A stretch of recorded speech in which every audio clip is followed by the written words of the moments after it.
अस्सलामुअलैकुम स्टूडेंट्स, मैं हूं हसन फरीद, आपका फिजिक्स टीचर। आज का हमारा आर्टिकल वेक्टर्स की रेजोल्यूशन से मुतालिक है। तो आइए स्टार्ट करते हैं आज का लेक्चर।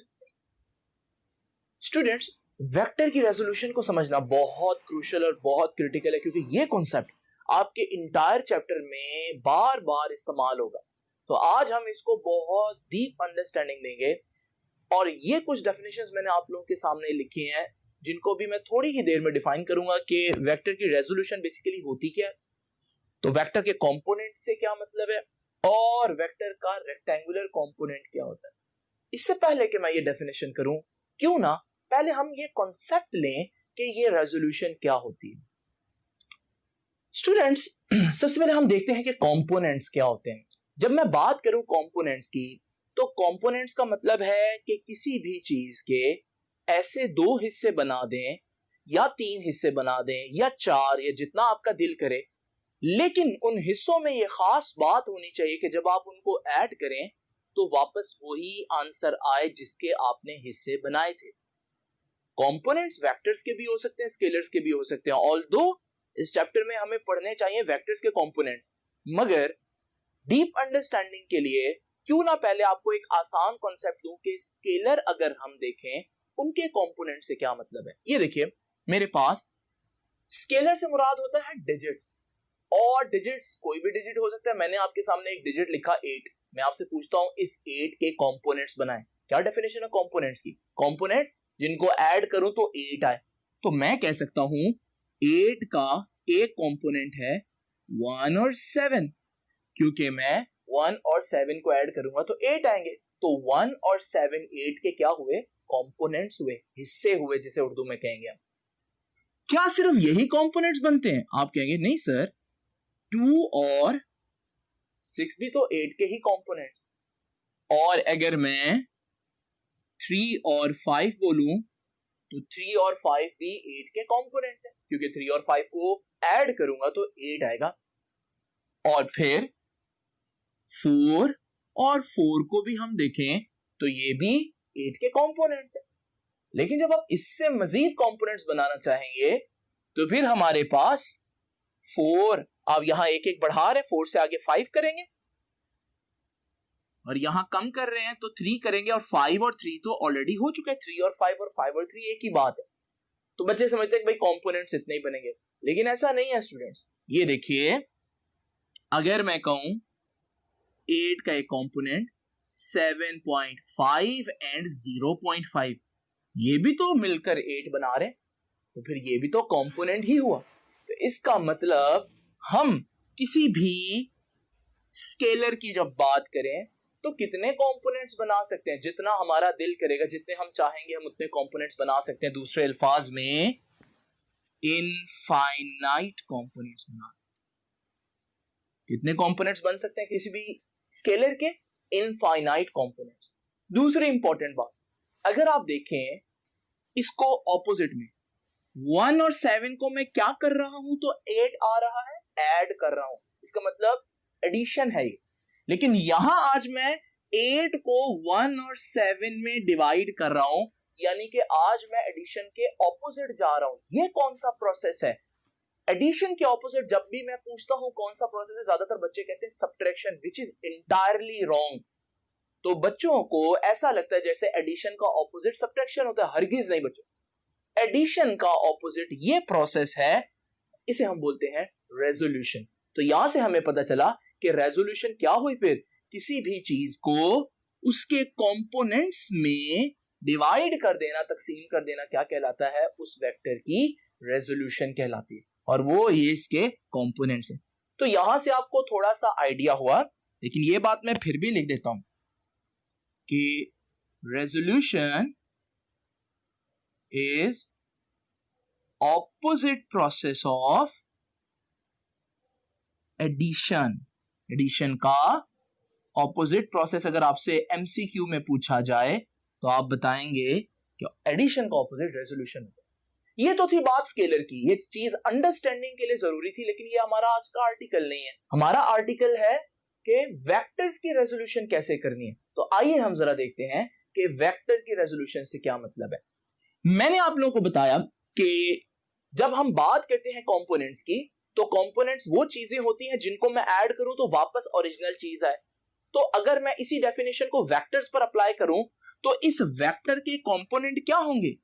वो वेक्टर्स होंगे जिनको मैं ऐड करूं तो वापस यही ए वेक्टर बने। तो ये देखिए, अगर मेरे पास ये एक वेक्टर है सी, या बी कह देता हूं, और ये एक वेक्टर है सी, तो आपको मालूम है अगर मैं बी और सी को हेड टू टेल जोड़ूं तो वापस ए आएगा। इसका मतलब बी और सी ए के क्या हुए? कंपोनेंट, क्योंकि बी और सी ऐड होकर वापस ए दे रहे हैं। लेकिन क्या यही कंपोनेंट्स बनेंगे? वही वाली लॉजिक। क्या और कंपोनेंट्स बन सकते हैं? बिल्कुल बन सकते हैं। ये देखिए हमारे पास, अगर मैं चाहूं तो मैं ये कंपोनेंट भी बना सकता हूं कि ये बी है और ये सी है। अभी भी ये ए के कंपोनेंट्स हैं क्योंकि ऐड होकर ये हमें वापस ए दे रहे हैं। और फिर अगर मैं चाहूं इस ए के ये दो कंपोनेंट्स भी बना सकता हूं, बी और सी। अब यहां से हमें आइडिया हुआ कि कंपोनेंट्स वो चीज होती है, वेक्टर के केस में भी कंपोनेंट वो चीज होती है जिसको अगर मैं ऐड करूं तो वापस ओरिजिनल वेक्टर आए मेरे पास। लेकिन स्टूडेंट्स, यहां पर अब दो तीन चीजें बहुत इंपॉर्टेंट है समझने वाली। मैं बात कर रहा था पहले स्केलर के कंपोनेंट्स की। कितने कंपोनेंट हो सकते हैं? इनफाइनाइट। लेकिन अगर मैं एक शर्त लगाऊं, शर्त ये है, मैं कहता हूं 8 के कंपोनेंट्स करें, लेकिन शर्त लगा रहा हूं कि कंपोनेंट्स ऐसे हो जो आपस में बराबर हो, तो क्या आप बहुत ज्यादा रेजोल्यूशंस कर सकते हैं? नहीं। फिर आपके पास एक ही ऑप्शन है, ये कि मैंने कंडीशन लगा दी 8 के कंपोनेंट्स बनाने की जो आपस में बराबर भी हों। अगर मैं ऐसी ही कंडीशन यहां पर लगाऊं कि वेक्टर ए के कुछ कंपोनेंट्स बनाए, लेकिन ऐसे कंपोनेंट्स बनाए जो आपस में परपेंडिकुलर हो, यहां बराबर की शर्त नहीं बोलूंगा, परपेंडिकुलर की शर्त बोलूंगा, तो अब ये कंपोनेंट्स तो है लेकिन ये परपेंडिकुलर नहीं है क्योंकि ये एंगल 90 नहीं बन रहा। ये भी कंपोनेंट्स है लेकिन परपेंडिकुलर नहीं, लेकिन ये कंपोनेंट्स हैं और ये खैर से परपेंडिकुलर भी हैं। इसका मतलब जिस तरह से ये दो कंपोनेंट्स ज्यादा इंपॉर्टेंट थे, इसी तरह से जब वेक्टर्स की रेजोल्यूशन करते हैं तो कंपोनेंट्स तो बन जाते हैं जितने मर्जी हम चाहें, मगर रेक्टेंगुलर कंपोनेंट्स हमारे पास जो होंगे वो स्पेशल किस्म के कंपोनेंट्स होंगे जो ना सिर्फ उसके कंपोनेंट्स होंगे बल्कि वो आपस में 90 डिग्री पर भी होंगे। इसमें अच्छी बात क्या होगी कि एक अगर एक्स एक्सिस में है तो दूसरा वाई एक्सिस में होगा, क्योंकि वो आपस में परपेंडिकुलर है और एक्सिस भी एक दूसरे से परपेंडिकुलर होते हैं। स्टूडेंट्स, ये बातें आप भूल ना जाएं, तो क्यों ना इसको जल्दी से आप एमसीक्यू की फॉर्म में एक दफा नोट डाउन कर लें। तो मैं आपसे पूछता हूं स्टूडेंट्स कि maximum number of components of a vector are, option है आपके पास 1 2 3 इनफाइनाइट। तो याद रखिएगा, सबसे पहले मैंने बताया था यहां इंपॉर्टेंट वर्ड क्या है? कंपोनेंट। मैंने कुछ नहीं बोला कौन सा कंपोनेंट। जब कंपोनेंट की बात करते हैं, कंपोनेंट तो आप जितने मर्जी बना दे, तो यहां ऑप्शन हमारे पास क्या आएगा? इनफाइनाइट। वही चीज जो मैंने यहां पर भी एक्सप्लेन किया। थोड़ा सा इस क्वेश्चन को चेंज करते हैं। ये देखिए, मैं कंपोनेंट की बजाय यहां पर वर्ड ऐड कर देता हूं रेक्टेंगुलर कंपोनेंट। अब जब मैं रेक्टेंगुलर कंपोनेंट ऐड करूंगा तो स्टूडेंट्स, रेक्टेंगुलर कंपोनेंट के बाद ये एमसीक्यू की स्टेटमेंट बनेगी कि maximum number of rectangular components are, वही ऑप्शंस हैं 1 2 3 और इनफाइनाइट। अब आपको पता है रेक्टेंगुलर कंपोनेंट्स इनफाइनाइट नहीं हो सकते, तो कितने हुए रेक्टेंगुलर कंपोनेंट्स? ज्यादातर बच्चे सोचेंगे 2, लेकिन ऐसा नहीं है स्टूडेंट्स। रेक्टेंगुलर कंपोनेंट्स 3 होते हैं। यहां सही ऑप्शन 3 है। क्यों? यहां पर जो मैंने बनाया ये एक्स एक्सिस और वाई एक्सिस है, लेकिन आपको मालूम है तीसरा जेड एक्सिस है, तो एक रेक्टेंगुलर कंपोनेंट जो इन पर भी परपेंडिकुलर हो वो जेड एक्सिस में भी हो सकता है। तो फिर यहां पर इसके क्यों दो कंपोनेंट्स बन रहे हैं? क्योंकि ये है हमारे पास एक ऐसा वेक्टर जिसे हम बोलते हैं प्लेन वेक्टर। मैंने फर्स्ट लेक्चर में बताया था, जिसके सिर्फ दो एक्सिस हैं। अगर ये एमसीक्यू जो है मैं इसमें वेक्टर की बजाय प्लेन वेक्टर कर दूं तो ये बन जाएगा maximum number of rectangular components of a plane vector. इस सूरत में फिर से वही ऑप्शन अगर हमारे पास हो तो यहां पर फिर हमारे पास ऑप्शन जो है वो 2 रेक्टेंगुलर कंपोनेंट्स वाला सही होगा, क्योंकि जब हम प्लेन वेक्टर की बात करते हैं तो उसमें सिर्फ और सिर्फ दो रेक्टेंगुलर कंपोनेंट। एक और बात मैं आपको जुबानी बता देता हूं, और वो ये है कि अक्सर पूछा जाता है कि हमारे पास क्या कंपोनेंट अपने वेक्टर से बड़ा हो सकता है? तो बिल्कुल, कंपोनेंट अपने वेक्टर से बड़ा हो सकता है। लेकिन जब यह पूछा जाए क्या रेक्टेंगुलर कंपोनेंट अपने वेक्टर से बड़ा हो सकता है, तो नहीं, रेक्टेंगुलर कंपोनेंट अपने वेक्टर से हमेशा छोटा होगा, क्योंकि ये राइट एंगल ट्राइंगल बन रही है और वेक्टर खुद ट्राइंगल का हाइपोटेनस है, और हाइपोटेनस हमेशा ग्रेटेस्ट साइड होती है, तो ये उससे कभी भी बड़ा नहीं हो सकता। तो स्टूडेंट्स, ये थे थोड़ा सा कॉन्सेप्ट। आई होप कि आपको रेजोल्यूशन भी समझ में आ गई होगी, कंपोनेंट भी समझ में आ गई, लेकिन इन चीजों को लिखना किस तरह से है आइए जरा देखते हैं। तो स्टूडेंट्स, अभी हम डिफाइन करते हैं ये टर्म्स को। पहले मैं कंपोनेंट डिफाइन करता हूं। जैसे कि अभी आप लोगों ने देखा कि कंपोनेंट किसी भी वेक्टर का वो हिस्सा है जो किसी खास डायरेक्शन में होगा, एक्स एक्सिस में होगा, वाई एक्सिस में होगा, जेड एक्सिस में होगा। यहां से हम कह सकते हैं what is a component? It is defined as effective value of a vector in a specific direction. किसी खास डायरेक्शन में किसी वेक्टर का जितना हिस्सा बन रहा होगा उसे हम बोलेंगे कंपोनेंट। बच्चे मेरे से पूछते हैं कि सर क्या जरूरत है कंपोनेंट्स निकालने की? मैं आपको बताता हूं। इमेजिन करें मेरे पास एक ब्लॉक है और एक बच्चा इस ब्लॉक को इस डायरेक्शन में खींच रहा है और ये ब्लॉक भी इसी डायरेक्शन में जा रहा है। अब मैं आपसे पूछता हूं कि स्टूडेंट्स कितना वर्क हुआ? आप फोर्स और डिस्प्लेसमेंट को मल्टीप्लाई कर देंगे, क्योंकि आपको मालूम है यही फोर्स सारा का सारा डिस्प्लेसमेंट करवा रही है। मगर अगर ये फोर्स इस डायरेक्शन में लगा रही हो, आपने देखा होगा अक्सर बच्चे धागा बांधकर गाड़ी को चला रहे होते हैं। इस सूरत में धागा जो है वो इधर को फोर्स लगा रहा है, गाड़ी इधर को जा रही है। क्या ये पूरी की पूरी फोर्स, सपोज करो अगर 10 न्यूटन है, क्या ये पूरी की पूरी फोर्स 10 न्यूटन की डिस्प्लेसमेंट करवा रही है? आप कहेंगे नहीं सर, इस 10 न्यूटन की फोर्स का कुछ कंपोनेंट डिस्प्लेसमेंट करवा रहा होगा, सारा नहीं। तो फिर हमें कंपोनेंट निकालना पड़ा ना इस सूरत में। लेकिन वो निकालना कैसे, वो भी हम डिस्कस करते हैं। ये देखिए स्टूडेंट्स, तो मैंने बताया कि कंपोनेंट क्या होता है।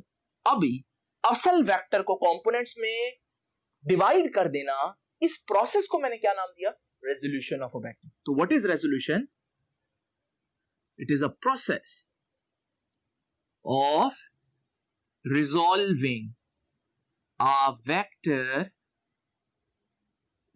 vector into its components। एक वेक्टर को उसके कंपोनेंट्स में डिवाइड करने का ये जो प्रोसेस है, इसे बोलते हैं रेजोल्यूशन ऑफ अ वेक्टर। अब हम डिस्कस करते हैं कि कंपोनेंट्स तो कई किस्म के होते हैं। ये रेक्टेंगुलर कंपोनेंट क्या है? अभी मैंने आपको बताया रेक्टेंगुलर कंपोनेंट्स क्या होते हैं, जो एक दूसरे पर परपेंडिकुलर भी हो, और हमारे लिए ये ज्यादा कारआमद है, ये ज्यादा आसान कर देते हमारे काम को। ये देखिए जी, आपकी बुक कहेगी कि इट इज यूजुअली कन्वीनियंट। कहता है अक्सर ये हमारे लिए आसान होता है। क्या आसान होता है? To resolve a vector into components. Vector को ऐसे कंपोनेंट्स में डिवाइड करना विच आर, जो परपेंडिकुलर टू ईच अदर, आपस में परपेंडिकुलर भी हों। और इन्हें हम क्या बोलेंगे? इन्हें हम बोलेंगे, they are called rectangular components. अभी मैंने आपको एमसीक्यू में बताया ना स्टूडेंट्स, कितने होते हैं रेक्टेंगुलर कंपोनेंट्स? अगर हमारे पास एक प्लेन वेक्टर हो, यानी कि एक ऐसा वेक्टर हो जिसके दो एक्सिस हो, तो फिर हमारे पास उसके रेक्टेंगुलर कंपोनेंट्स भी दो ही होंगे, एक्स कंपोनेंट और वाई कंपोनेंट। लेकिन अगर हमारे पास एक ऐसा वेक्टर हो जो स्पेस वेक्टर हो, स्टूडेंट जिन्होंने मेरा पहला लेक्चर लिया उन्हें पता है स्पेस वेक्टर 3D वेक्टर को बोलते हैं, जिसके 3 एक्सिस हो। तो अगर उसके 3 एक्सिस हैं तो फिर उसके रेक्टेंगुलर कंपोनेंट्स भी 3 ही होंगे। तो ये तो हो गया थोड़ा सा डेफिनेशन जो आप लोगों ने याद रखनी है। अब रेक्टेंगुलर कंपोनेंट्स, जैसे कि ये रेक्टेंगुलर कंपोनेंट्स अगर आपने निकालने हैं तो कैलकुलेशन कैसे करनी है, तो आइए जरा देखते हैं रेक्टेंगुलर कंपोनेंट्स की मैथमेटिकल डेरिवेशन।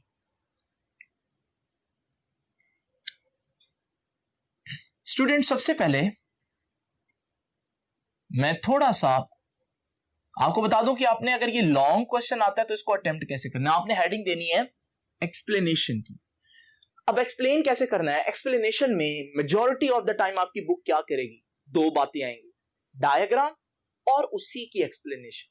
तो पहले तो मैं आप लोगों को बताता हूं वेक्टर को रिजॉल्व करने का ये जो डायग्राम है ये कैसे बनाना। तो सबसे पहले तो हमारे पास एक वेक्टर ही होना चाहिए।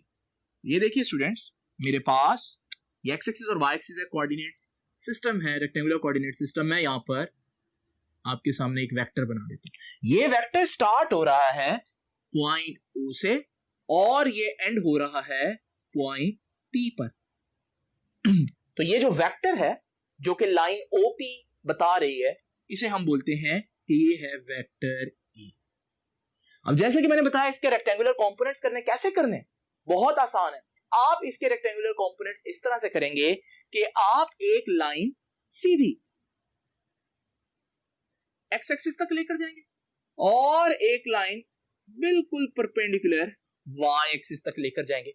ये लाइन एक्स एक्सिस पर जितना हिस्सा कट करेगी वो होगा उस वेक्टर का एक्स कंपोनेंट, और ये लाइन जितना वाई एक्सिस पर कट करेगी ये इस वेक्टर का उतना हिस्सा बन जाएगा उसका वाई कंपोनेंट।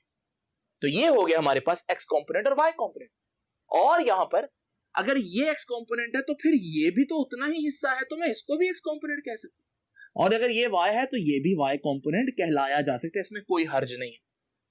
अब हमारे पास ये जो एंगल है जिस पर वेक्टर था, ये एंगल है एंगल थीटा। नाउ स्टूडेंट्स जरा देखते हैं कि एक्सप्लेनेशन में आप लोगों ने क्या लिखना है। आपने यही सारी बातें लिखनी है। ये पॉइंट्स को आप नाम दे देंगे, इस पॉइंट को आप m कह दें, इस पॉइंट को आप n कह दें।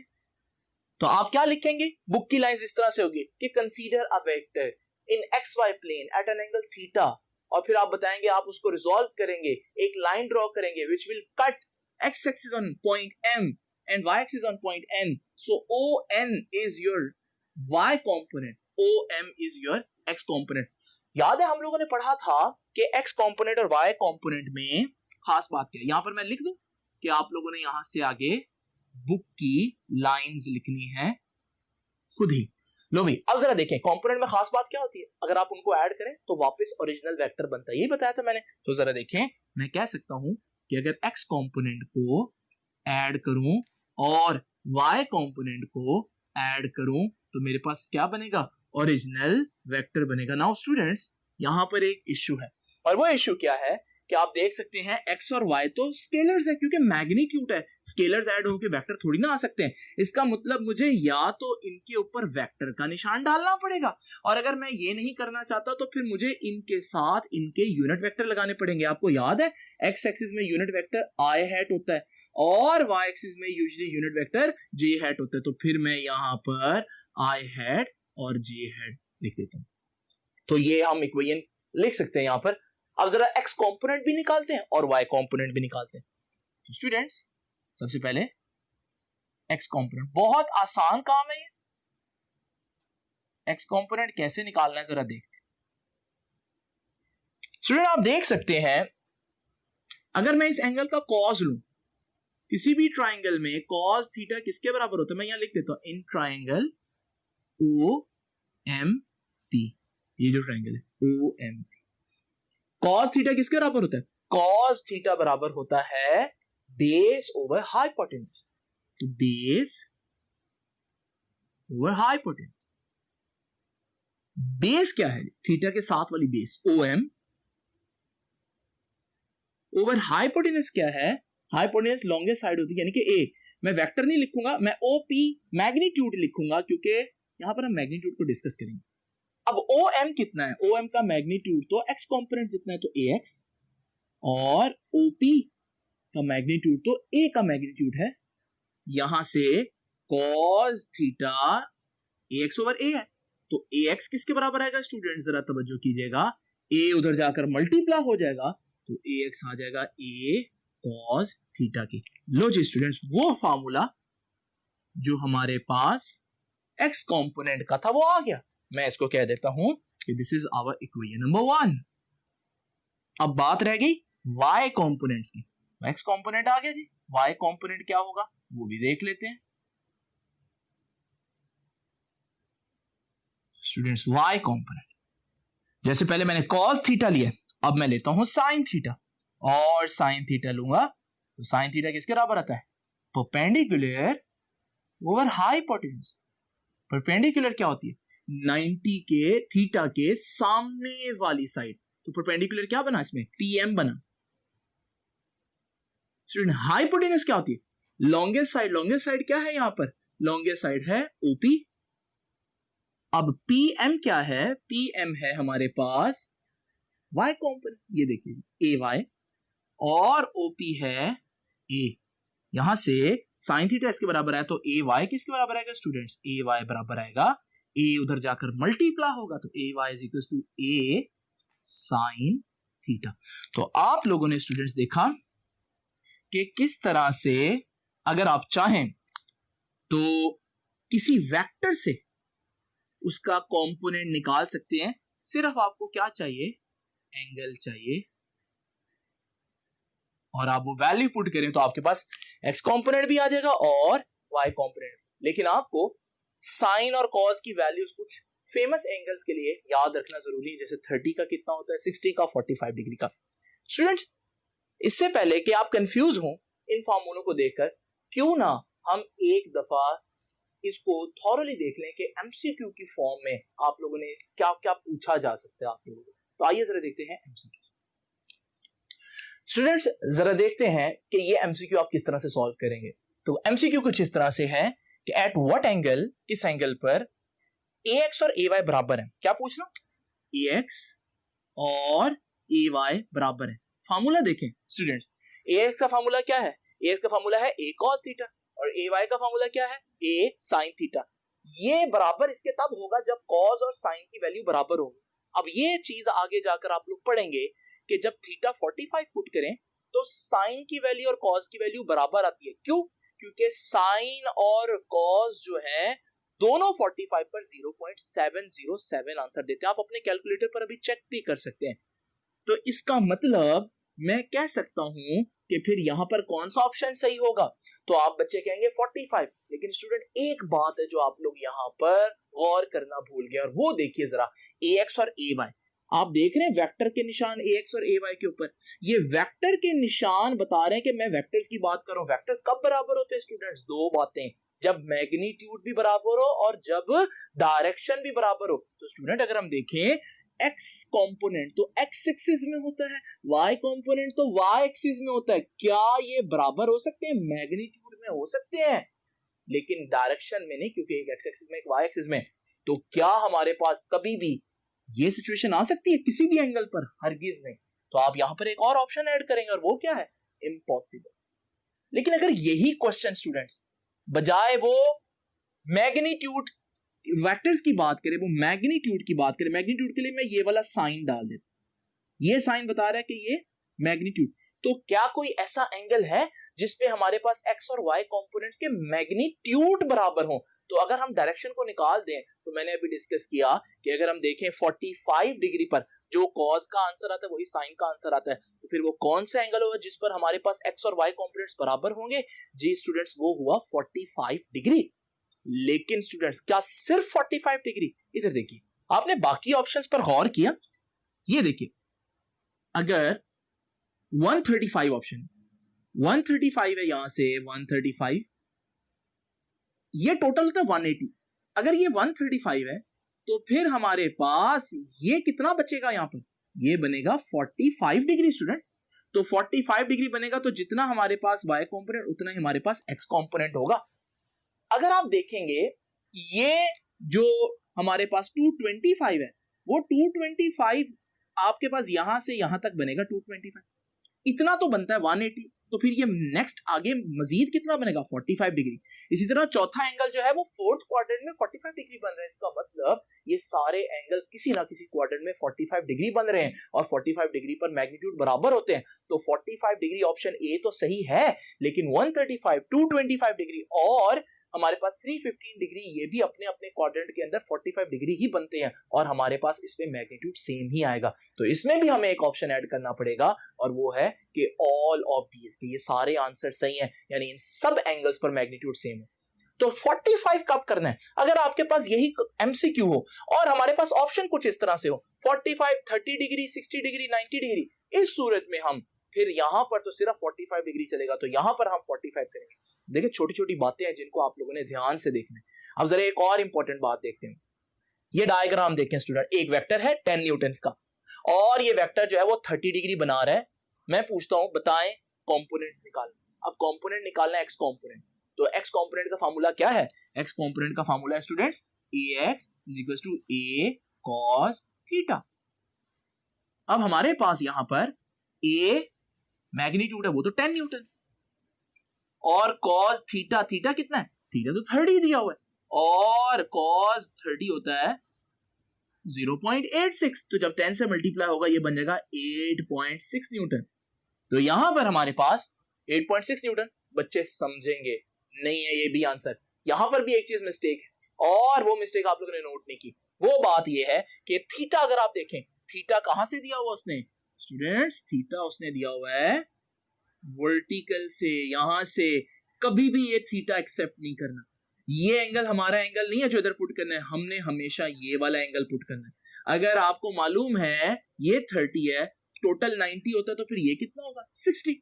तो हम यहां पर बजाय थीटा में 30 पुट करने के क्या पुट करेंगे? हम पुट करेंगे 60 डिग्री और cos 60 कितना होता है? 0.5। तो इसका आंसर आ जाएगा 0.5 मल्टीप्लाई बाय 10, 5 न्यूटन। तो स्टूडेंट्स आप लोगों ने देखा कि किस तरह छोटी छोटी चीजें भी आप लोगों को गौर से देखनी होंगी अगर आप वेक्टर्स को सही तरह से सॉल्व करना चाहते हैं। आई होप कि आपको कंपोनेंट्स अच्छी तरह से समझ में आ गए होंगे। तो स्टूडेंट्स ये हम लोगों ने जो फार्मूले निकाले, इसमें आप ओरिजिनल वेक्टर से एक्स कंपोनेंट और ओरिजिनल वेक्टर से वाई कंपोनेंट निकाल सकते हैं। लेकिन बच्चे पूछते हैं सर अगर हमें कंपोनेंट्स दिए हो क्या हम वापस ओरिजिनल वेक्टर निकाल सकते हैं? बिल्कुल, और अभी मैं यही टेक्निक आपको सिखाने जा रहा हूं।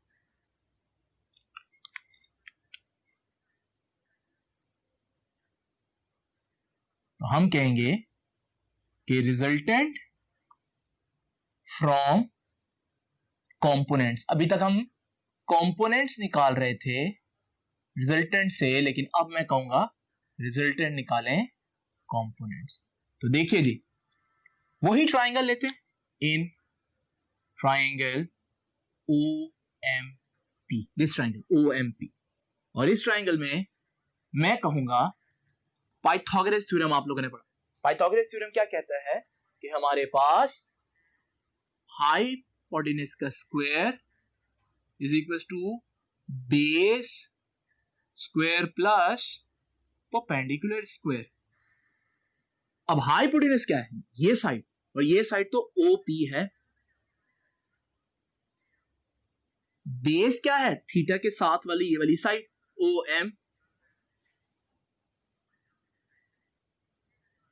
और परपेंडिकुलर क्या है स्टूडेंट? थीटा के सामने वाली साइड राइट एंगल ट्राइंगल में PM। अब जरा देखते हैं क्या इनके स्पेशल नेम बनते हैं? बिल्कुल, OP तो A है, OM तो AX है। मैं मैग्नीट्यूड्स की बात कर रहा हूं, इस वजह से मैं I हैट J हैट नहीं लूंगा, और PM तो Y है, तो AY और उसका स्क्वायर। तो जी स्टूडेंट्स यहां से A किसके बराबर है? AX का स्क्वायर प्लस AY का स्क्वायर और उसका अंडर रूट, क्योंकि दोनों तरफ मुझे अंडर रूट लेना पड़ेगा। स्टूडेंट्स ये बहुत इंपॉर्टेंट फॉर्मूला है, इसे मैं कह देता हूं नंबर 3। तो अगर आपके पास x और y कंपोनेंट्स हो, आप x और y कंपोनेंट्स पुट करें तो आपके पास ओरिजिनल वेक्टर का मैग्नीट्यूड आ जाएगा। अब लास्ट चीज आज की, और वो है angle theta of resultant. Resultant का अगर आपने एंगल निकालना है तो कैसे निकालना? स्टूडेंट ध्यान कीजिएगा, हम फिर से उसी ट्राइंगल में, इन ट्राइंगल OMP, मैं कह सकता हूं ट्राइंगल OMP में कि थीटा tan थीटा किसके बराबर होता है? tan थीटा बराबर होता है परपेंडिकुलर ओवर बेस। परपेंडिकुलर क्या बन रहा है जी? अब मैं डायरेक्ट कहता हूं AY बेस क्या बन रही है स्टूडेंट्स? ax, यहां से थीटा किसके बराबर आएगा? tan इनवर्स, ये tan उधर जाकर इनवर्स हो गया और वहां क्या है? ay over ax। तो ये हमारे पास, अगर आपको थीटा निकालना हो तो फिर ये फॉर्मूला लगाएंगे, और अगर आपको वेक्टर ए का मैग्नीट्यूड निकालना हो तो फिर हम ये फॉर्मूला लगाएंगे। आइए इन दोनों फॉर्मूले से रिलेटेड भी एक दो इंपॉर्टेंट बातें देखते हैं। पहली बात, अगर आपका x कंपोनेंट नेगेटिव है, y कंपोनेंट नेगेटिव है, आपके वेक्टर का मैग्नीट्यूड नेगेटिव नहीं हो सकता। क्यों? क्योंकि अब आप स्क्वायर लेंगे तो आपका आंसर तो पॉजिटिव हो जाएगा। तो ये वो आपसे शॉर्ट क्वेश्चन पूछेगा, क्या किसी वेक्टर का मैग्नीट्यूड नेगेटिव हो सकता है? आप कहेंगे नहीं, कभी भी नहीं हो सकता। हालांकि अगर उनके दोनों वेक्टर्स भी नेगेटिव हो फिर भी उनका मैग्नीट्यूड नेगेटिव नहीं हो सकता, कंपोनेंट्स नेगेटिव होने पर भी। और इस एंगल से रिलेटेड क्या क्या बातें पूछी जा सकती है, आइए जरा देखते हैं। तो स्टूडेंट जरा देखते हैं ये दो एमसीक्यू। पहला एमसीक्यू क्या कहता है? At what angle x and y components are equal. ये पहले भी हम लोगों ने देखा है, लेकिन यहां क्योंकि थीटा का फार्मूला पड़ा है उस हिसाब से देखते हैं आप लोगों ने एंगल कैसे फाइंड आउट करना है। Theta is equal to tan inverse y component over x component. Now students, y component क्या है? y कंपोनेंट और x कंपोनेंट तो बराबर है, तो ये जब बराबर होंगे कैंसिल होंगे, हमारे पास रह जाएगा 1, और 1 का tan इनवर्स जब आप लेंगे तो आपके पास आंसर आएगा 45 डिग्री। ये आप कैलकुलेटर से भी दे सकते हैं, लेकिन अगर आप वैसे विजुअली देखना चाहें, ये देखें जी, हमारे पास ये एक वेक्टर है, ये अगर वेक्टर है 45 डिग्री पर, ये बनेगा इसका y कंपोनेंट और ये बनेगा इसका x कंपोनेंट, यहां से यहां तक और यहां से यहां तक। आप देख सकते हैं कि x और y कंपोनेंट तकरीबन दोनों बराबर बन रहे हैं। इसका मतलब आप बनाकर भी देख सकते हैं, ड्रॉ करके भी देख सकते हैं कि 45 डिग्री पर x और y कंपोनेंट बराबर होंगे। बिल्कुल ऐसा ही यहां पर हमारे पास ये क्वेश्चन है, कहता है ax 4 है, ay 5 है, थीटा निकालें। अब आप स्टूडेंट्स फौरन से फार्मूला लगाएंगे कि theta is equal to tan inverse ऊपर y कंपोनेंट नीचे x कंपोनेंट, y कंपोनेंट और x कंपोनेंट जैसे ही आप वैल्यूज पुट करेंगे तो 5 पुट करेंगे और 4 पुट करेंगे, और जैसे ही आप इसको सॉल्व करने लगेंगे, अगर आप एम कैट कर रहे हैं या ई कैट कर रहे हैं तो आपको पता चलेगा कि यार यहां तो मैं थीटा निकाल ही नहीं सकता, क्योंकि tan इनवर्स निकालने के लिए आई नीड अ कैलकुलेटर, और कैलकुलेटर तो वहां पर अलाउ नहीं है। यहां पर क्या करें? क्या कोई और लॉजिक, कोई ट्रिक हमारी यहां हेल्प कर सकता है? बिल्कुल कर सकता है। ये देखिए स्टूडेंट्स, हम कह सकते हैं, देख सकते हैं कि y कंपोनेंट x कंपोनेंट से बड़ा जरूर है। ये 5 है, ये 4 है, तो y कंपोनेंट इज ग्रेटर। अब मुझे ये भी मालूम है कि वो कौन सा एंगल है जिस पर 45 पर जिस पर x और y बराबर होते हैं। तो अगर 45 होता तो जितना x उतना y, लेकिन हमें मालूम है y कंपोनेंट बड़ा है। y कंपोनेंट कब बड़ा होगा? जब मैं इस वेक्टर को थोड़ा सा यूं बनाऊंगा, क्योंकि इस सूरत में इसका y यानी कि इसकी हाइट ज्यादा, लेकिन इसका x कंपोनेंट कम हो जाएगा। इसका मतलब मुझे मालूम है कि अगर y कंपोनेंट x कंपोनेंट से बड़ा है तो ये एक ही सूरत में हो सकता है जब एंगल 45 से बड़ा हो। और अगर आप देखें इसमें एंगल 45 से सिर्फ और सिर्फ एक ही बड़ा है, तो विदाउट यूजिंग कैलकुलेटर मैं गेस कर सकता हूं कि मेरा एंगल जो है वो 51 डिग्री होगा, बशर्ते कि कोई और एंगल इस तरह का 45 से बड़ा ना हो। तो थोड़ा सा आप इनको देखें कि किस तरह से हिट एंड ट्रायल करके आप बजाय सही आंसर ढूंढने के आप गलत आंसर्स ढूंढकर उनको एलिमिनेट कर देंगे, और आपके पास जो बाकी बचेगा वही आपका सही आंसर होगा। ये था स्टूडेंट्स आज का लेक्चर। आई होप कि आप इसको अच्छी तरह से रेडी करेंगे। बहुत इंपॉर्टेंट है, और ये बेसिक इस वजह से है क्योंकि ये पूरे आपके चैप्टर में थ्रू आउट ये कॉन्सेप्ट्स यूज होंगे। तो यहाँ जितना आप इसको स्ट्रॉन्ग करेंगे उतना आगे ही आपके लिए फायदा है। तो मैं यहाँ पर आप लेक्चर छोड़ता हूँ, आप लोग इसको अच्छी तरह से दोबारा देख लें। चाहे अगर कोई चीज नहीं समझ में आती तो वहां वीडियो रोक कर दोबारा रिवाइंड करके देखा करें। तो आपसे मुलाकात होगी नेक्स्ट लेक्चर में, तब तक के लिए अल्लाह हाफिज।